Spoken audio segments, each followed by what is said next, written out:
We're blessed to have Sarah joining us now. Sarah, welcome to the show. Thank you. I just want to applaud you for being your own advocate. And I imagine not only before the diagnosis, but even since, this disconnect where someone would look at you and just say, you're healthy, you look healthy, all your labs look normal. How frustrating has that been through this entire process? It is. It's frustrating. And so what I like to do is I like to educate people about my disease. And so one of the things that I've done is I've built a contraption so that people can actually feel and experience what I feel. Oh, that's you built that? Yeah. It's amazing. Oh, wow. That's her husband, Sean. Yeah. So that's to simulate what it's like to have myasthenia gravis and that frustration. Yeah. But I think you did a really amazing thing, because when you weren't getting answers, you took that next step and you did your own research. As such a staunch advocate for yourself, what would your advice be to others? Make sure you're well-researched. Make sure that you are going to a doctor that you feel comfortable with, because finding a doctor that is going to listen to me and really be receptive of trying to treat my symptoms and treat how I feel is very helpful. Autoimmune disorders can be so difficult to diagnose, and that's why, as your own best advocate, it's just quite remarkable that you realize, you know what, this is what I think I have. You actually go to the doctor and say, hey doc, you can corroborate this, but I'm pretty sure. I want to ask you, Mary, going through this process with Sarah, what was that like? Well, it's frightening. You see this athletic person, and then to be able to say, I can't do that anymore, and lose the hope of going on to the Olympics.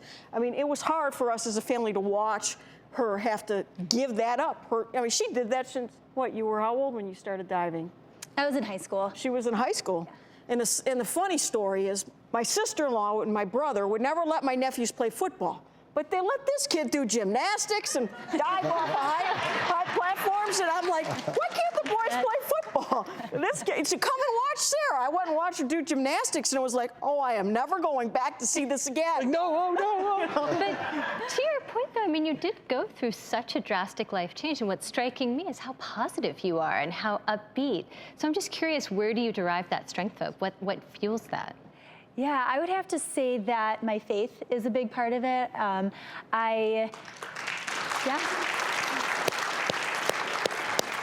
You know, I know that I don't have to deal with this forever. Like, when I'm in heaven, I will get a new body, and I will, you know, I just have to deal with this temporarily. And so that gives me hope, and it keeps me going. And so fortunately, the disease is non-degenerative, so I won't continue to get worse, but it's a day-to-day, my body will get very exhausted, very tired, very weak, and then it can recover, and then the next day I might feel the same symptoms, or I might feel better. It all depends on the day. And just for our viewers, this particular disorder, myasthenia gravis, is where your immune system, for reasons we don't understand, is attacking the receptors that receive the signal that tells the muscles to contract. So that's why she's having such a hard time with the muscle control and with the double vision, and thankfully not degenerative, like you said, which is great. Yeah. And we saw your husband, Sean, using the contraption that you designed. He's in our audience. I'm curious, in terms of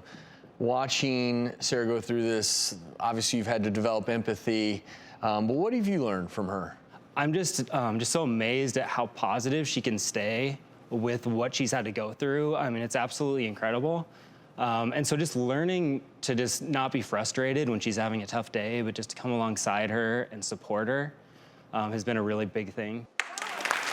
And I know diving isn't in your future, but your life is about to get a little more full, I hear. You know, I've been able to teach, and I got my master's degree, and I got married, and I am now expecting. Whoa!